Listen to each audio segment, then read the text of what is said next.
Okay, so hello, it's me again. It's Mako Almathea, formerly known as Azure Almathea. Um, Back in Fallout 76, here's what my character looks like and whatnot. Please ignore all of the daily quests that I have on the sidebar.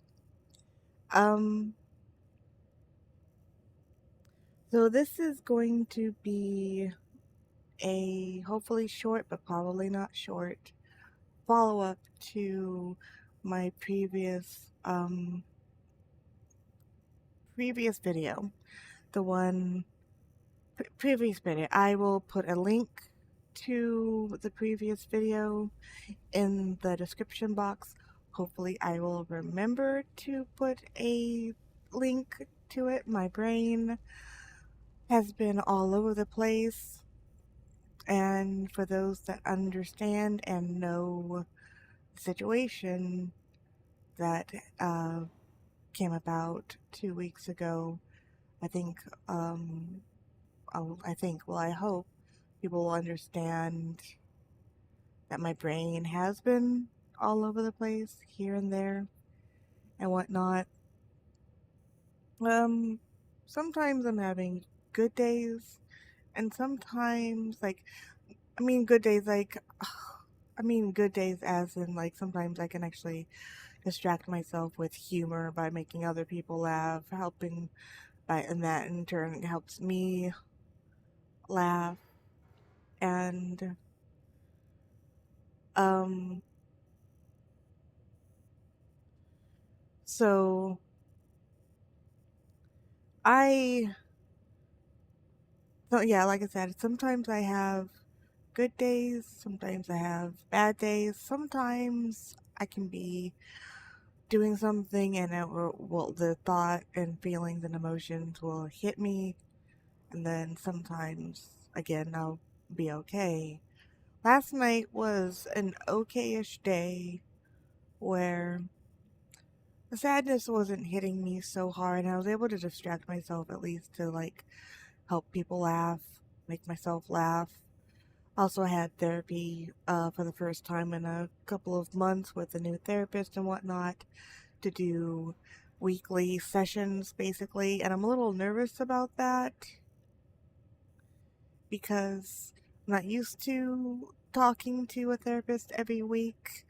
Also, I have extreme anxiety disorder, generalized anxiety, I have panic disorder, and I have other mental disorders that I have to deal with that stem from trauma and human beings and whatnot. So it's going to be a new thing to have to deal with a new therapist. Um, one of the things that the therapist's treatment that uh, they want me to do is journaling, and to me that's also a little bit foreign. Usually I keep things well locked up in my brain, which might be part of my issue of keeping things locked up in my brain. Um, so I guess maybe in a way these videos can be a type of journaling. Um, yeah, as I said, this is a follow-up to my previous video. There'll be a link to the previous video in the description of this one when I upload it. So if anybody is not aware, you can watch the previous video. If you're not aware, um, my grandmother recently died. She passed away.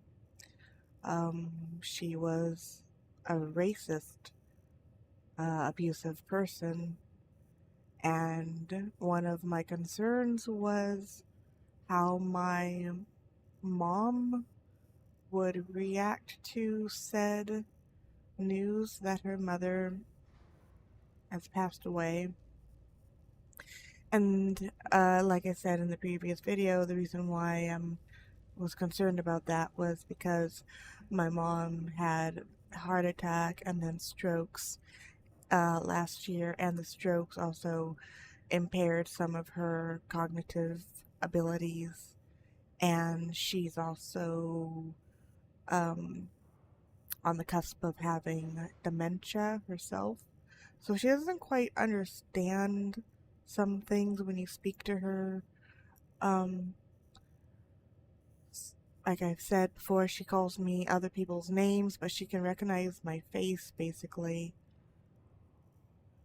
But and then sometimes she will think about things in the past that have angered and hurt her, but she won't know exactly why she's angry, which is something I'll touch upon later. Um, so yeah, my concern was how my mom would react to the news of her mother passing away because they had a very tumultuous uh, relationship, very bad relationship. Um, I've said before, my grandmother disowned my mom several times, made demands on her based on uh, racial prejudices that she has towards people. Touched upon my grandfather as well, but he was more of a sideline sort of character. But um, and I also talked about touched upon a little bit of how my family doesn't really keep me informed about things as they should. It's almost like I have to like pull teeth and nails to have them keep me apprised of information that's very important. And one of the things that they were not telling me was if my mom had been informed about my grandmother's passing or not. It's like sometimes I feel like I'm not allowed to know this information. I feel like if somebody's in the immediate family, you tell them like, okay, this is happening, this is happening, this is happening. My family don't do that. They tell me like offhand, or I have to literally like pry it out of them to tell me. So I was waiting for my dad to tell me, and he wasn't. So I had a hair appointment on this past Saturday, and I finally had a face to face with my dad. Cause what my dad does is I'll text him about something and he'll ignore me, like completely ignore my existence. Like I didn't ask him anything. Um, and he'll just gloss over my last text and send me another text about something else, like he bought me some steaks or something. And it's like, I just asked you about that. Also, my dad is a very unattentive, a very uh, unemotional person. He's very emotionally unavailable to the point where I think he's a robot sometimes. He's not a very nice person. Hopefully this is not going to become a series of therapy sessions with Mako about, trauma and shit. So back to my dad. So my dad has a tendency of glossing over things I've asked him, text messages. He doesn't call a lot. And I live with these people. It's a weird thing too. It's not like I'm living in a different state. I literally am in the next house over. It's a big house, but it's like, sorry, I'm going on a tangent. Um, so I finally had a chance to see my dad. We're in a car. He's like trapped in the car with me because he's taking me to my hair appointment. And I asked him this important question that's been weighing on my mind. Like finally, maybe I'll get a straight answer from him. He can't ignore me because I'm literally like right there asking him the question. And I asked him, so how did mom take the news? Did you tell mom that grandma has passed away? And he tells me and he informs me that yes, she's been told, and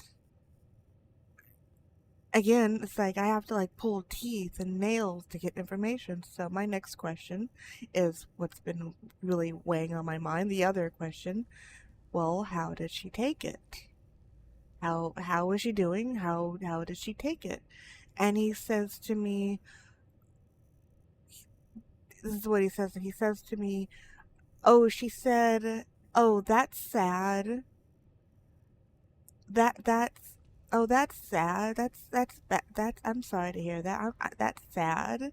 Like in a calm tone, he said in a calm tone, which knowing if anybody knew my mom, how emotional she usually is, how she reacts to things, she did still love her mom when she was more cognitively capable of understanding things.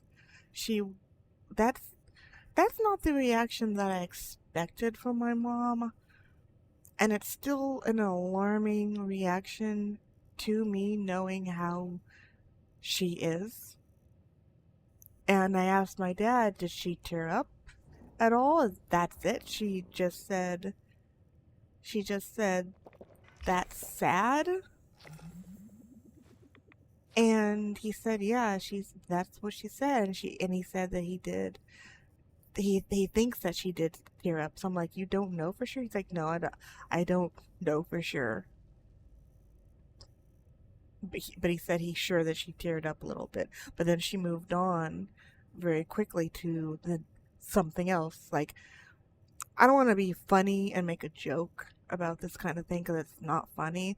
But if anybody's familiar with that Loki meme where he's sitting at a desk and he's writing something, he's looking down, he's writing something, and he says, "Oh, that's sad." And then the next picture down is, "And anyways," that's how I imagine how my mom reacted to the news of my grandmother passing away. Like, "Oh, that's sad.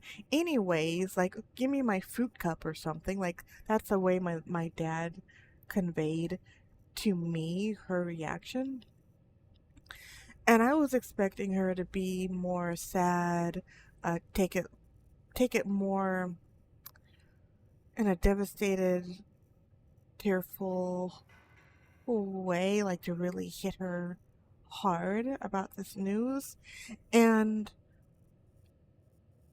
so this is my other concern. Now I have a different concern, and I voiced this concern in the previous video of the way my mom's brain is working. That's very abnormal for her. So that coincides with the dementia issue of it's not registering in her brain at that moment that her mother has passed away in her sleep in another state, and that says to me that's the state of how my mom's brain is after these strokes. She's not registering that her parent has died. And then that makes me concerned that she's going to randomly remember that she's been told that her mom has died, and then she's going to collapse. Like, there's going to be some sort of delayed reaction to the news, like weeks later, months later, because it happens sometimes. As I've said, sometimes people that have cognitive issues, it doesn't register at first, and then it pops back up into their brain randomly. Because my mom's brain has literally been damaged by the strokes. Um, and I know also that my mom has issues with remembering things and being sad about something but not knowing why she's sad. because when I was a child, here's some Mako lore. When I was a child, um, but unbeknownst to us, we found out much later, my dad had started having an affair with one of his coworkers when I was about, I want to say 8 or 9, maybe a little bit younger. We didn't find out about it until I was about 12, between 12 and 13, when I was going into middle school. And so that was a pretty tough time for my family. All through my teenage years, it affected me and my family. And my mom and dad almost split. They split a couple of times, but they were kept trying to reconcile and whatnot. And eventually, they decided to finally reconcile, stay married, and you would think that would be it, forgiveness and whatnot. If if they can, especially my mom can forgive my dad enough to stay with them, maybe there's some forgiveness that's going on with it. Nope, no, no, no. My mom would randomly bring it up during arguments later on, like ammunition, like you had an affair, and be very angry about it, and she would police where he would go and who he talked to. It was like they reconciled, but only in a superficial sort of way.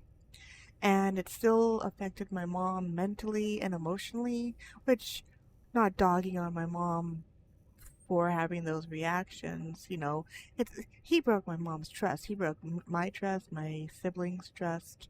Um, he broke her trust majorly. Well, that'll probably be a video for another reason. A reason for another video, I mean. Um, so it broke her trust, and whenever he would go to the store, she would say, "And where are you going? And what are you doing?" Like the third degree of what happens. The thing that happens when somebody's trust is broken, she would give him the third degree about where he's going and whatnot. So she never fully gained that trust again, and she would bring it back up during arguments, and he'd say, "I'm not cheating on you," blah blah blah blah blah, and she would think that he was having a girlfriend again for some obvious reasons, and can't blame her. I can't blame her. I've been cheated on, and that broke my trust too. And also, my dad having an affair broke my trust deeply when it comes to intimate relationships and seeing how, you can love somebody and whatnot, and you can have the kids with them, and they're like, I want to go out outside the marriage. So that kind of skewed my views of relationships and men in particular. But the reason why I bring this up is like that happened years ago. My parents have been reconciled since I was, I want to say, 18, maybe. It's been a few years. Um, and sometimes after my mom had the heart attack and the strokes, and when she was in the care home afterwards, and I would go visit her. And sometimes suddenly she'd start being very upset with my dad, like very angry at him. Like her moods. My mom's always had like very shifty moods. She's been diagnosed with depression, but I think she has undiagnosed other mental illnesses that are undiagnosed, because she could mood swing very majorly. She would be happy, then crying, then happy and crying. That's the way that I grew up, with seeing my mom shift moods. But since having the strokes, and the damage to her brain, her moods can sometimes cycle even faster, and because of the dementia, she can become hostile even faster. And sometimes when I would visit her and I'd be there with my dad, she would she would start she would be in her hospital bed, because she's bedridden, as I've mentioned. She would be in her hospital bed. I'd be sitting next to her, holding her hand, stroking her hand, and she'd be talking to me and trying to have coherent thoughts and words coming out of her mouth, and she'd be struggling. And then my dad would be on the other side of the room, sitting in another chair, and suddenly she would stop talking to me and start glaring at my dad and start picking a fight with him and being hostile towards him out of the blue randomly. And he's just sitting there minding his business, trying to talk to her, talk to me, trying to have a nice visit. And she'd just be glaring at him. And I'd say, Mom, what's wrong? And say she'd say something like towards my dad, you know what you did. You know what you did. And I'm thinking to myself, oh no. First I was confused, but then it dawned on me, oh no. The residual anger and resentment that she has towards my dad for him having an affair all those years ago is bubbling up to the surface. And my dad would ask her, what are you angry about? What's wrong? And also because my dad, the way he is, he puts on this front, like he's this calm, collected, very polite man. He's not. He's a covert narcissist. He's not. And so his facade, his calm exterior mask, would basically fall, and he can't resist the temptation of fighting with my mom, even when she's convalescing in this bed, and because she's showing anger towards him, he wants to show anger back at her, like it's still an even playing field when it's not.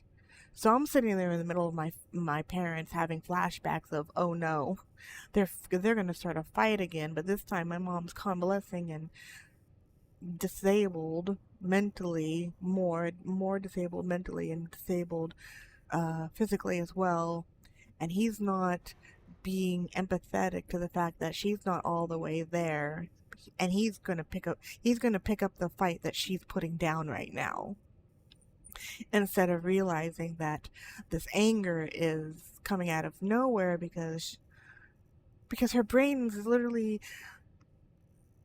it was like ingrained in her to be angry towards my dad and to pick fights with him randomly. So her dementia now is picking those fights, but it's like she doesn't know why she's angry at him. She wasn't understanding why she was angry at him.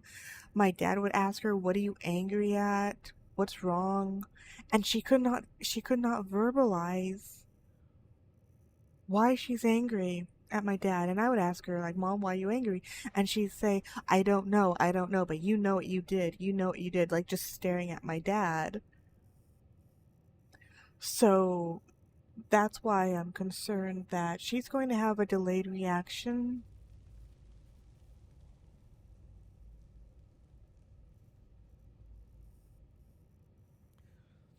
She's going to have a delayed reaction to my grandmother's death, and she's not going to know why, possibly not know why she's feeling sad or angry or whatever reaction she's having. Her brain's going to remind her that there's something in the back of her head that she should be upset about, and she's not going to know why, and she's going to be confused because there's been other times where if it wasn't anger, if it's not anger that she's showcasing randomly out of the blue, sometimes she'll just start weeping and crying. And we're asking her, like, what's wrong? Mom, what's wrong? Why are you sad? And she can't tell us. And because she can't remember exactly why, but also because her thought process is so almost like quicksand. Like the thoughts are down there at the bottom of the quicksand, but she can't bring them back up because they're drowned basically and sunk down at the bottom. But she knows that they're there, and she can't coherently also get the thoughts from her brain. If she has the coherent thought, she struggles to get the coherent thought through the filter of her brain down to her mouth, outside of her mouth, and by the time she gets the thought out, it's like this convoluted sort of sentence. Like she could say something like, the peanut butter smells like car oil, and the oil is seeping down into the zebra's paw. You know, zebras don't have paws. I know, I said, but that's some of the stuff that might come out of her mouth, like something that makes no sense whatsoever.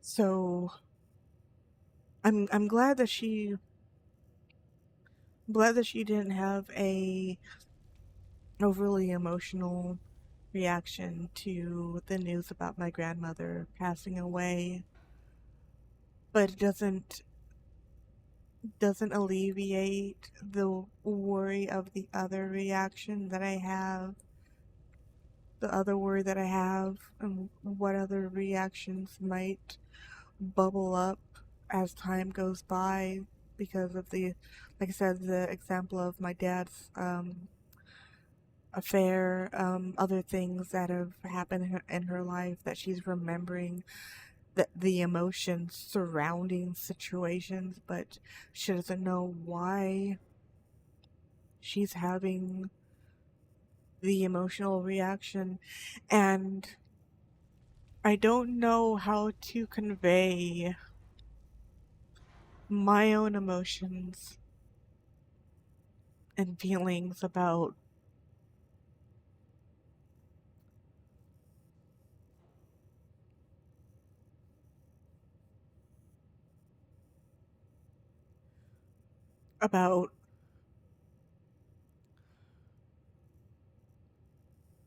observing my mother, who used to be like like crack of the whip sharp with her brain, and seeing her be confused about simple things, being confused about my name, being confused about what she's trying to say and how she can try to say it, and also the frustration that she displays when she knows what she wants to say, and you can actually see it in her eyes and in her like facial expression that she knows what she wants to say, and the thought not coming out in a coherent, clear sentence, and the the frustration on her face while she's like you literally can see her working her mouth, like she starts stuttering a lot, and like you can see her trying to work out, trying to get the thought out of her head through her mouth, and the frustration, and then sometimes the fact that she just gives up. Sometimes she's just like, whatever. She doesn't say whatever, but you can just like see the defeat in her body language and in her facial expressions and the facial expressions of her not being able to get what she wants to get out through her mouth. And it's almost like I wish I could put like a computer chip on my mom's brain or her cranial area that can like spit out the thoughts that she's trying to get out so she doesn't have to suffer that way. And she gets very frustrated with the fact that her arm, she can't move her arm still. Her leg has some feeling in it, but she still can't like move it up and down like she used to be able to. Sometimes it might twitch a little bit. And if you like grab onto her leg on her knee, she might be able to feel some of it. And um, if you can like get her to just like put your hand next to her toe and ask her to like push against your hand a little bit, she can do a little bit, but it's not to the point where she can walk again. And she's probably never going to be able to walk again.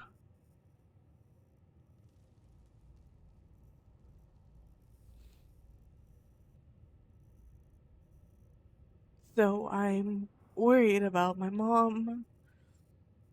Um,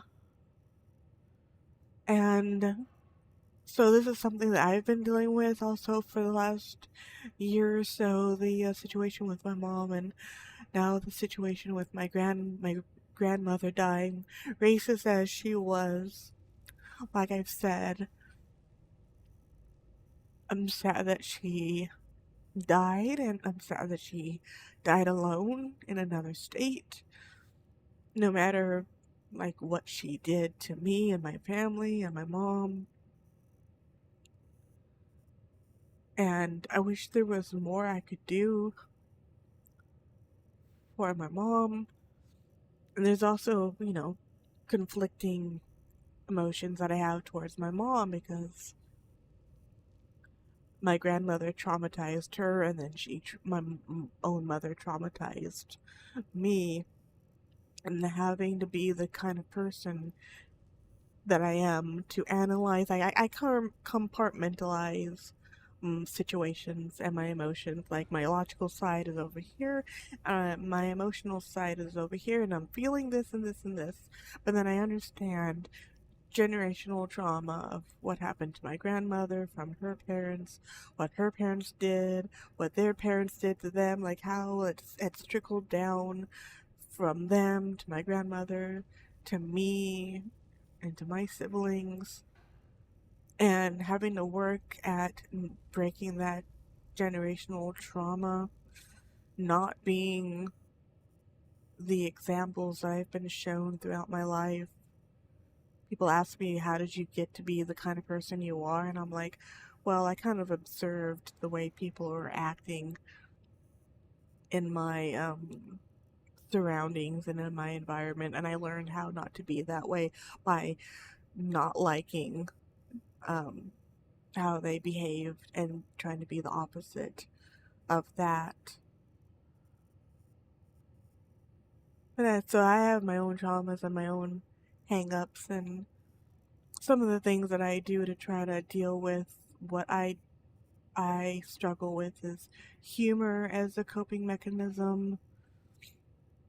There's always been something there's always been something that I've had to deal with and then have to make a joke about it to not be such a not to showcase how traumatized I am about some of the things that I've had to deal with in my life. Um, if I can make people laugh, that makes me feel better, but then sometimes I'm so deep in my own depression that I can't even make people laugh to also help myself laugh. Because like, if somebody has like a very good, strong, positive energy, sometimes as a hybrid vampire that I am, I feed off of people's good, positive energy, and then I'm able to give that back to them and to other people. So it's not like I'm draining people and like I'm feeding off of you and your energy. People give me energy and then I give them back that energy. But sometimes I can't even do that, and I have to isolate and deal with whatever I'm dealing with mentally and emotionally on my own, because I don't want to spread what I'm dealing with onto other people, like take it out on them basically, the way that's been taken out on me throughout my life. And other people like, oh, I'm feeling sad and angry, and then having to deal with somebody else's emotions because they're not processing their emotions in a healthy way, so they splash damage onto me. And that's where some of my trauma came from, is being abused by people who, instead of, why asking themselves, why do I feel angry, why feel sad. Instead of doing that, oh, Mako's there. I'm going to like yell at her and take this out on her.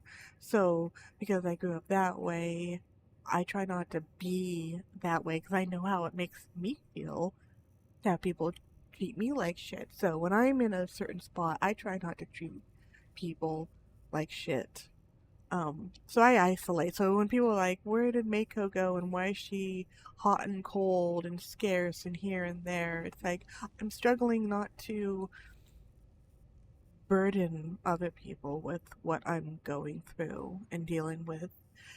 But some of these things I've been dealing with the last couple of years, it's been really hard to deal with. Yes, I know I'm overcumbered. I'm overcumbered emotionally and mentally, game. Thank you for reminding me. Like, see, like that. Like, I need to, like, make jokes sometimes to, you know, help myself. It's a coping mechanism.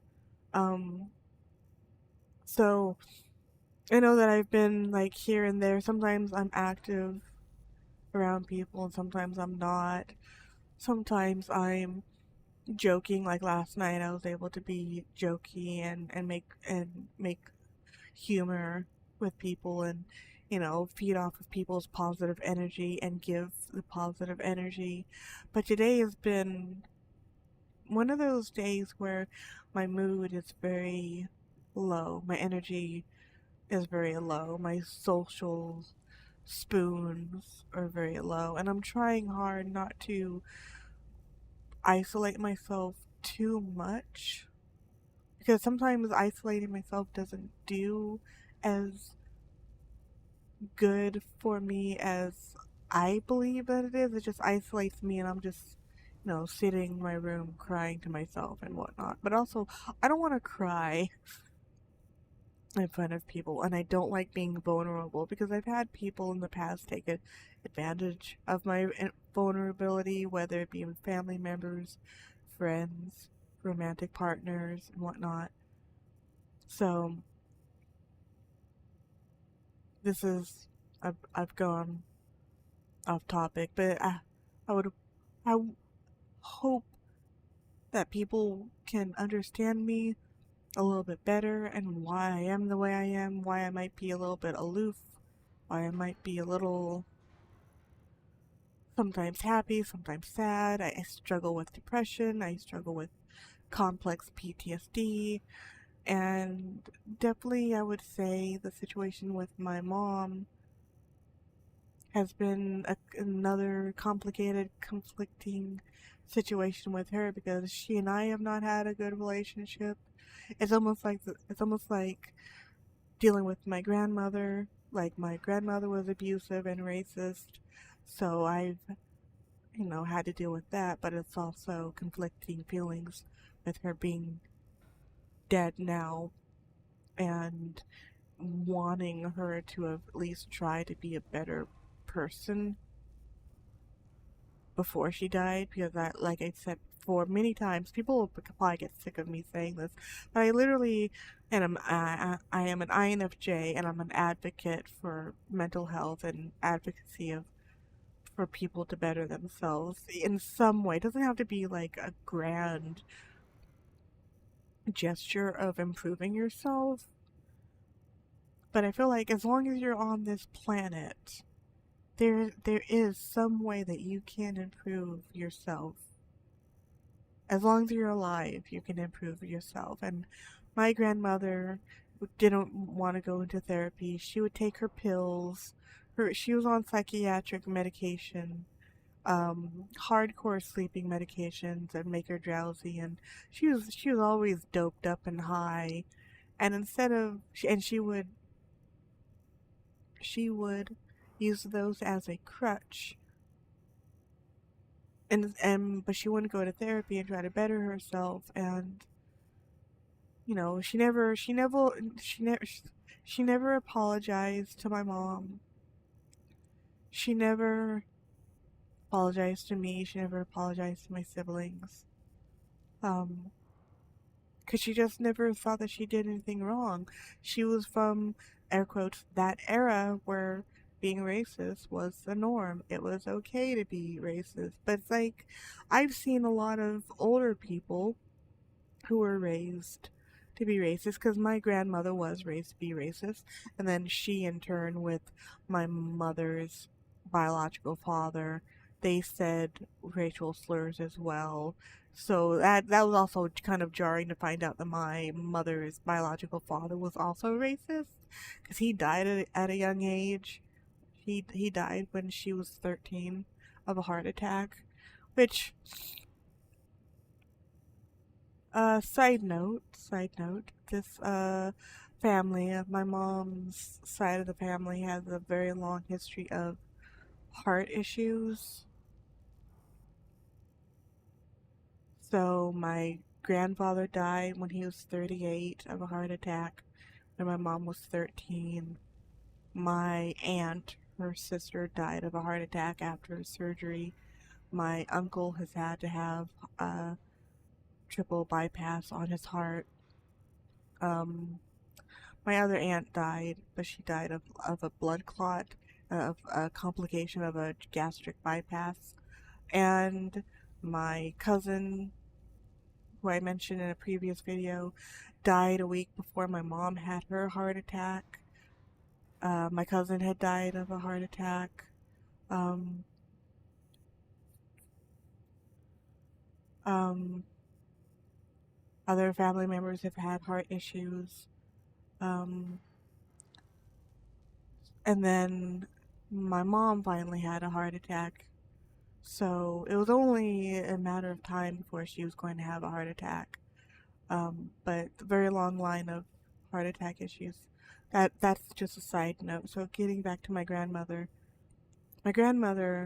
could have tried to be a better person, but she strove to not be a better person. It was almost like that was her personality, and that's how she was going to be.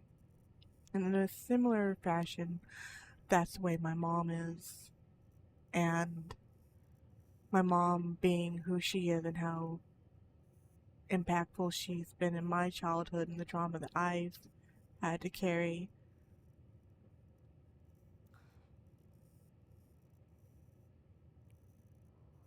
I've always wanted my mom to be a better person as well. And because of the situation with her and the heart attacks and strokes and her being an invalid now, physically and mentally and cognitively, I've had to feel conflicted feelings about the things that she's allowed to happen in my life and the things that she's done to me to traumatize me, and feel caring and love for somebody else that has abused me, that's in a dire health situation. So it's almost like I've had, like with my grandmother, I've had to accept.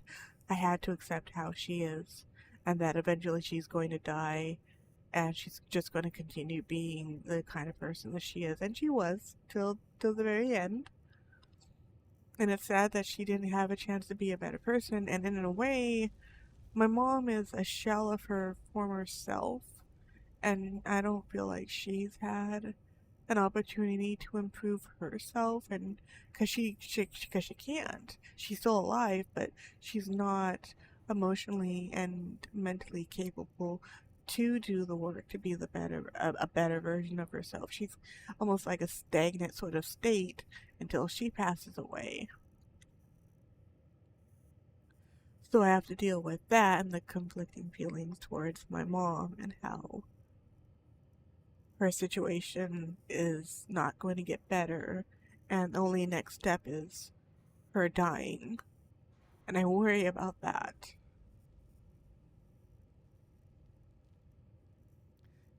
Because, like, with my grandmother, I don't want anything bad to happen to my mom. I never have. There's only two people in this world that I can say that I hate, that I would wish ill upon. There's only two.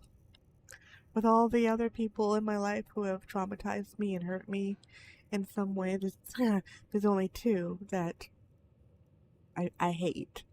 the only two people in this world that I hate, that I wish that they were not on this planet anymore. But for my mom, I wish things were better for her, and I wish this had never happened to her.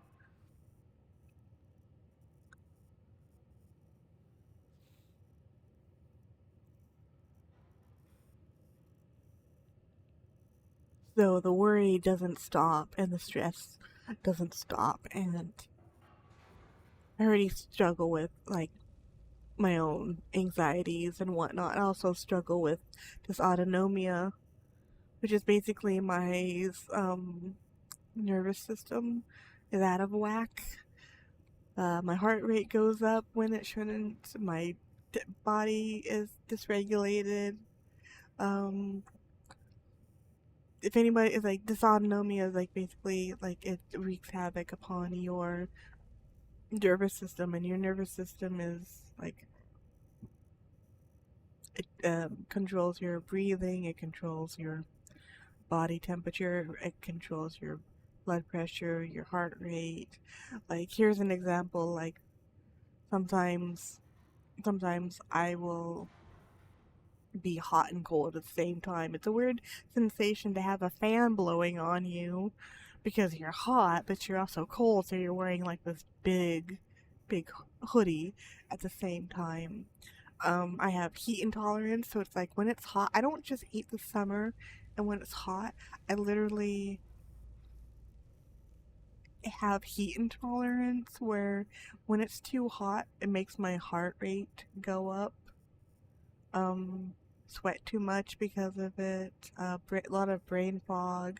I get dizzy and dizzy very easily from standing up, because it's like basically I get up off of my bed or get up from a sitting position, and my heart rate goes from like 69, 70 to like 130 just from getting up, 140. Sometimes uh, I will wake up and have, air quotes, panic attacks because of dysautonomia, because my body decides I'm going to go into fight or flight mode while I'm trying to sleep. So it also disturbs your sleeping abilities. So that's why sometimes I can't sleep. It's not just because I'm a vampire, but it's because also um, my circadian rhythm is so dysregulated because of my nervous system. But I don't want to talk about that too much because I don't want to talk about me too much. But it's some of the stuff that I have to go through. And October is Dysautonomia Awareness Month. It's really I struggle with a chronic issues mentally and physically. So I got my own stuff that I have to stress over, and then I have to stress over my mom, and then I have to stress over my dad. The fact that he's basically here 24/7 caretaker, instead of paying money to have her be in a care home where she should be. My dad, being the person he is, thinking he can do everything and he's not getting old himself, is her 24/7 caretaker. And I'll get into maybe my living situation another time, maybe. But I just wanted to give a bit of an update of my mom has been informed. She was informed, but they decided not to tell me until I actually had to ask. It's like, this is my mom. I shouldn't have to ask if she knows or not, but I have to. Um, but I wanted to give an update of my mom being informed and her reaction and my thoughts and emotions about her lack of reaction, and why the lack of reaction still has me concerned, and why I am still stress out about that. Um, so I appreciate anybody that has watched and listened to the previous video. And I appreciate anybody that has watched and listened to this video. Like I said, my therapist has told me in her treatment plan that I need to do journaling, and maybe this is a way to do journaling. Um, Sometimes it's easier for me to speak about my emotions and my thoughts and my concerns rather than writing them down, because I'm one of those people where I start writing in a nice, neat sort of penmanship and everything, and then as my emotions start getting too frayed and activated, my penmanship is like, you can see the emotion coming through in my handwriting. But yeah, I appreciate anybody that has gotten this far in um, through this video and the previous video.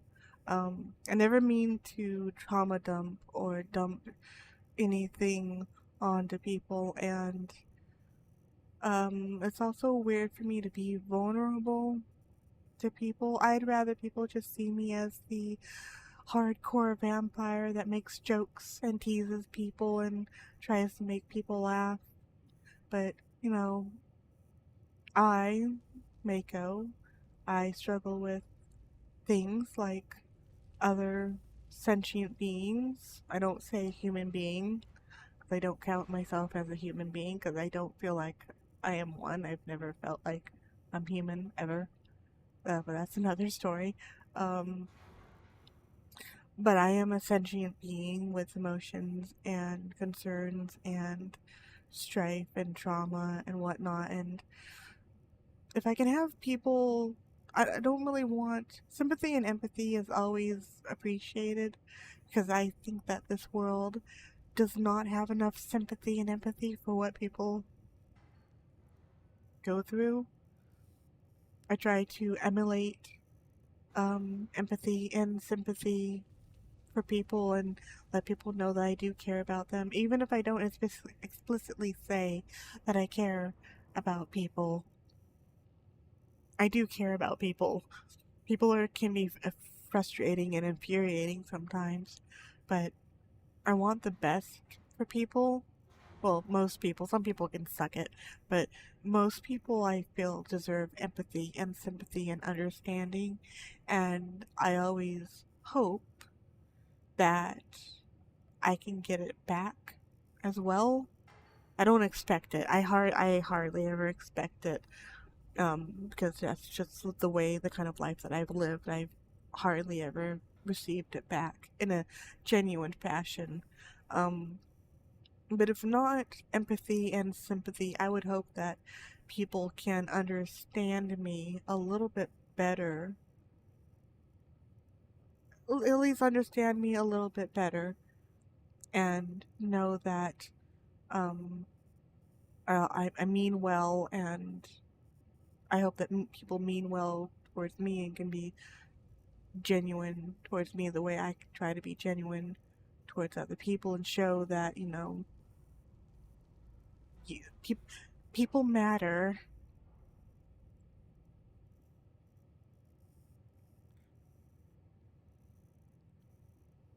I've been through some shit. Some people know some things, but nobody knows the full story of everything.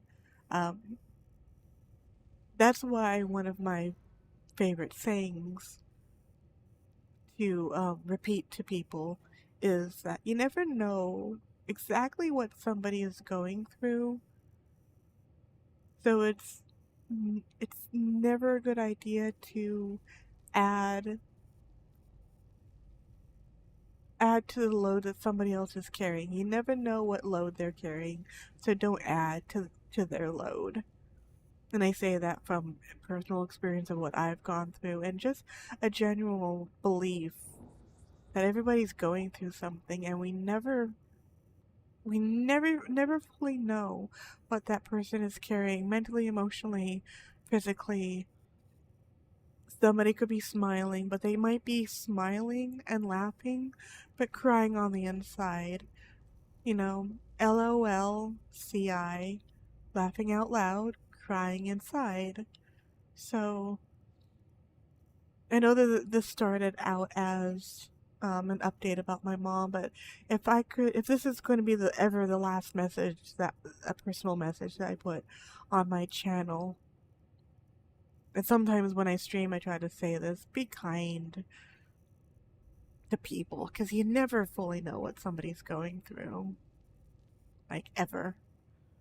Um, so with that, and I try to like say, and try to utilize that with people that have traumatized me. Like I try to understand why they. I'm not making excuses with people that have traumatized me and hurt me, but I at least try to understand their thought process, what they've gone through mentally, emotionally, struggles and whatnot. Like even my ex, I try to understand what she has gone through. That doesn't make what she did to me okay, like at all. But I somewhat understand what she's had to go through in her life, what my grandmother has gone through, what my mother has gone through, other people that have hurt me, what they've gone through. But it never excuses what they've gone through to never excuses the abuse that they've done to other people just because they have their own trauma.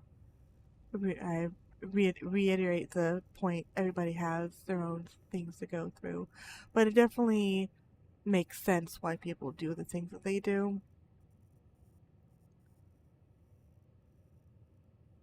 But we can always be better versions of ourselves, I think. So I think,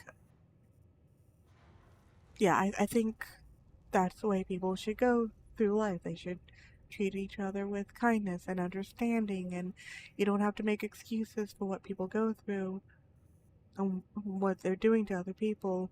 Well, there's a limit. Sometimes some people can just suck it. They can just go to hell, fuck themselves, and go to hell. There's a limit to understanding people, but always try to I always try to understand people at least a little bit, because I want understanding for myself and what I'm going through.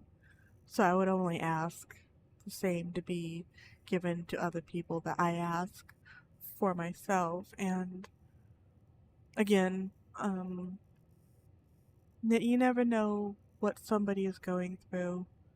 And again, if this is the last personal video that I ever post about like my mom or stuff that I go through, I would say anybody that's listening, just try to be kind to other people.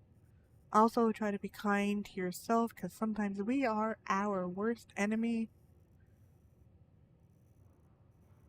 So be kind to yourself and be kind to other people. And with that, I am going to stop recording, and Mako out.